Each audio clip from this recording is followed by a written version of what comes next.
Anda kembali menyaksikan Dunia Kita bersama saya Kartika Oktaviana. Dan saya Vici Pedalain. Kali ini kita berada di Martin Luther King Memorial yang baru saja dibuka beberapa bulan lalu nih, Vin. Iya, dan bagus sekali ya. Ini memang Dr. Martin Luther King adalah tokoh penting dalam sejarah Amerika karena beliau memperjuangkan hak asasi manusia dan juga dia mendapatkan Nobel Perdamaian. Iya, makanya nggak salah dong kalau warga Amerika Serikat ini memberikan tugu peringatan kepada Dr. Martin supaya mereka tuh bisa mengenang gitu Dr. Martin setiap saat.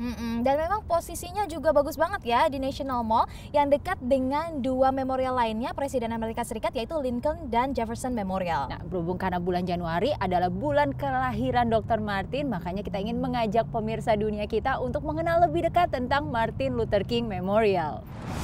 It's an amazing resemblance. Yang ia maksud adalah monumen terbaru yang berdiri setinggi 9 meter di ibu kota Amerika Serikat, Washington DC.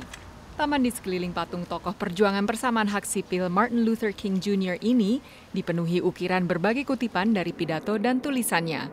It's so intense and also it just reflects who he is and the size of it speaks of the size of the man. He actually passed away on my 10th birthday. I thought he was a king. And as I grew older and learned more about him, I would still think of him as a king. I think it's just fabulous. The wording, everything. It couldn't be a better tribute to him. Pengunjung datang dari seluruh penjuru Amerika Serikat. Start thinking about where my family came from and how far we've come and how far we still have to go, but making sure that we continue to live his dream. It's just as awesome to look at if you go and you just stand and you look up. It just reminds you of what an amazing man Martin Luther King Jr. was. We're on the move now. Martin Luther King Jr. adalah tokoh non-politisi pertama yang diberi kehormatan didirikannya sebuah monumen. Bagi warga keturunan Afrika, tugu ini membuktikan betapa pentingnya peran Dr. King dalam sejarah Amerika. Martin Luther King joins a group of Americans who are held in the greatest esteem for their contributions to the country. From Abraham Lincoln to George Washington to Jefferson. And I think that says something about where the nation has traveled over the last 40 or 50 years. Banyak yang berpandangan positif terhadap monumen baru ini, tapi tetap tak luput dari kritik. Salah satunya dari sastrawan terkenal Maya Angelou yang sempat kesal karena salah satu kutipan Dr. King disingkat dan dikeluarkan dari konteks. Beberapa pengunjung merasa tak keberatan, sementara ada yang mengusulkan dikoreksi saja. Yeah, it could have been several, lines longer, but it still has the same meaning and maybe it'll give people an opportunity to go seek out the entire quote as well. Menyusul hari Martin Luther King Jr. 16 Januari lalu, Departemen Dalam Negeri Amerika Serikat mengeluarkan pernyataan akan mengoreksi ukiran kalimat tersebut.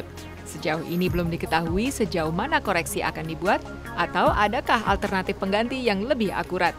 Namun demikian, pengunjung yang ingin melihat sendiri kemegahan monumen marmer ini terus mengalir. Dari Washington DC, tim VOA. Wah, ternyata banyak ya yang menanti-nantikan dibukanya Martin Luther King Jr. Memorial ini. Betul sekali, karena emang mereka tuh menanti-nantikan selama lebih dari 20 tahun. Mulai dari perencanaan, pencarian dana, bahkan sampai pembangunan. Jadi nggak salah dong kalau mereka sangat excited gitu untuk melihat memorial ini. Dan memang nggak heran juga kenapa begitu dinanti-nantikan karena Dr. Martin ini kalau pidato luar biasa ya, berwibawanya, berkarisma, gagah gitu. Apalagi juga termasuk saat pidato I Have a Dream itu ya. Iya, dengan setelan jasnya gitu kan, terlihat profesional. Vici, ini kebiasaan selalu lihat dari tampilan luarnya, don't judge a book by its cover dong. Oh, jangan salah, first impression itu it's important loh. Important ya? Kok jadi medok.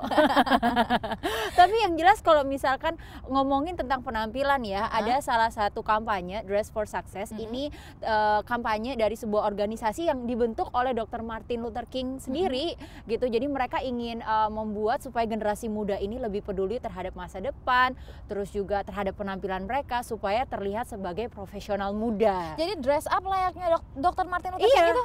Benar banget.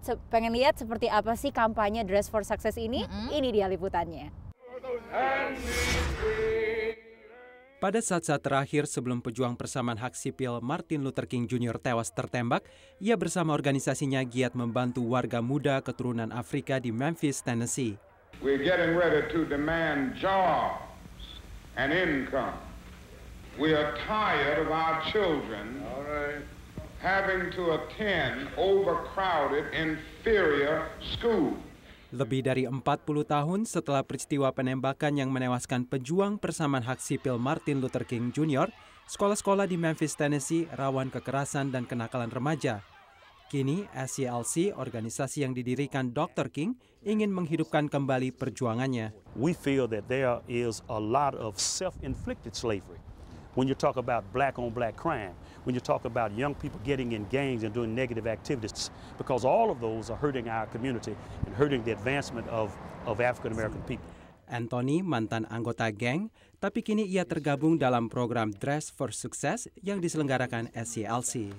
Not only to dress for success, but think for success. Go to school, stay in school, get your lesson, don't be a part of gangs, seek for some career or additional education to be of good success in the community. Kata Anthony, ia sudah capek menjadi anggota geng, bahkan jika terlihat seperti anggota geng sekalipun. Once a person sees you dressed like that, they automatically stereotype you. He up to no good, because you portraying a negative image. Dengan bantuan SCLC dan perusahaan sponsornya, siswa-siswa ini mendapat busana kantor gratis. Mereka diwajibkan belajar sebaik mungkin agar bisa mendapatkan jalur karir yang baik. I feel good. I feel like I'm gonna be somebody. I'm gonna be somebody. Kini, Anthony boleh bangga dengan apa yang terlihat di cermin, baik penampilan maupun sikapnya. Ia mempersiapkan diri untuk mencari beasiswa kuliah dan bercita-cita menjadi pengacara. My motto, if you look good, you do good. And if you do good, good things happen. Dress the part, look the part, act the part. Dari Memphis, Tennessee, tim VOA. Tuh kan, makanya kalau misalkan orang itu penampilannya rapi, pakai setelan jas gitu ya, pasti yang lihat juga segan dan hormat. Ya, iya sih. Jadi aku kasih setelan jas ya? Mau, nggak apa-apa. Gratis kan tapi? Vicky ini kebiasaan selalu maunya yang gratis-gratis ya. Tapi nggak apa-apa lah pemirsa, terserah Vicky maunya gimana. Yang penting kita istirahat dulu untuk menyaksikan liputan menarik lainnya, so stay tuned.